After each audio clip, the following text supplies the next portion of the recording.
মনোভাৱটো ভাল আচলতে প্ৰথম কথা ৰঘুপতিও 13 কোটি 81 লাখ চুবগে বুলি ভবা নাছিলো আৰু বিদুৰ ভাইও ইমানখিনি কৰিবগে বুলি আশা নাছিলো মানে ভবা নাছিলো বিদুৰ ভাই আমি ভাবিছিলো ম্যাক্সিমাম চাগে 7-8 কোটি কিবা এটা হ'ব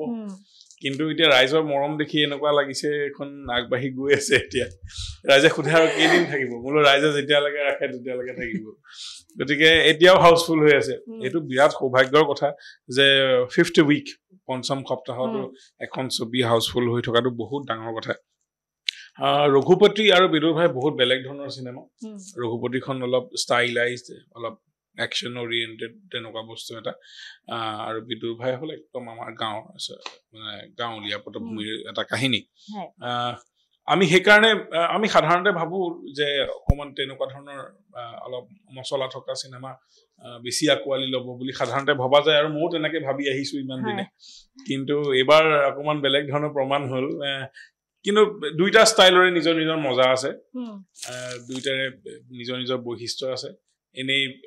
ৰাষ্ট্ৰীয় পটভূমিত আপুনি যদি চাবলৈ যায় তেতিয়াহলে শ্ৰী ৰঘুপতিৰ নিচিনা ছবিহে সাধাৰণতে হিট হৈ আহিছে হয় নে গতিকে অসমৰ ক্ষেত্ৰত এবাৰ এটো এক্সপেৰিমেন্টাল আছিল এবাৰ অসমৰ ইভেন আমাৰ ফিল্ম মেকাৰছ সকলেও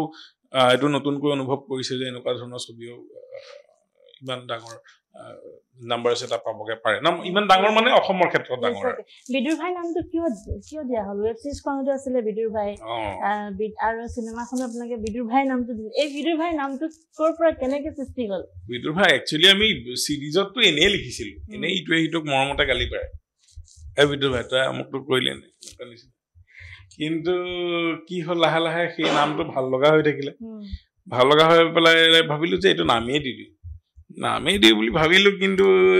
এই সুনকে প্ৰথম হুদিছে তুমি নামটো কি দিছা সিৰিজখনৰ মলো বিদুৰ ভাই মানুহ কেনেকৈ কম তাৰপিছতে মলো মানুহটো কেনেকৈ কমটো ডাঙৰ কথা নহয় কিন্তু ৰাইজে ভাল পাইছে দেখোন সবে আমাৰ মানুহবোৰে তাৰপিছতে তেনেকৈ ৰিলিজ দি দিলো ৰাইজে তেনেকৈ ভাল পাই গ'ল তাৰপিছতে এনেকুৱা লগা হল এই নামটোৰ লগত কিবা এটা চাগে আমাৰ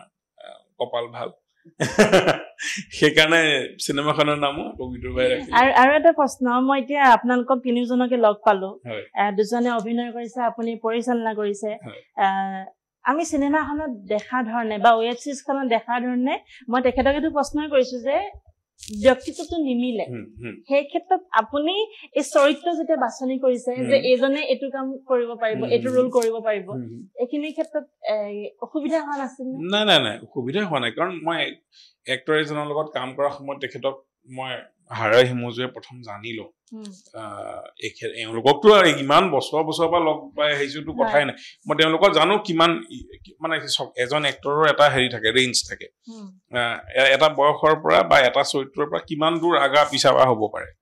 সেই ৰেঞ্জ এটা থাকে বহুত অদ্ভুত ধৰণৰ ক্যাৰেক্টাৰ এটাও নোৱাৰিব পাৰে কোনোবা অভিনেতাই সেইটো তেখেতৰ দুখ নহয় কাৰণ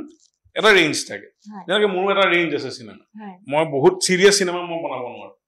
মই সেইখিনি অসফল হৈ যাম গতিকে এওঁলোকৰ সকলোৰে ষ্ট্ৰেংথটো জানো কোট কিমানখিনি ভালকে পাৰিব আৰু খুব সুন্দৰ কাম কৰিছে সব ইভেন এওঁৰো যদি চাই তেখেতৰ ব্যক্তিত্বটো আচলতে তেনেকুৱা নহয় আমাৰ কিন্তু খেয়াই মিলি যায় সুনকিটো বহুত ভাল এক্টৰ তাই মানে সকলোৱে ভাল এক্টৰ গড গিফটেড এক্টৰ হয় তাই মানে উইদাউট ইমান বেছি ট্ৰেইনিং নলুৱাকে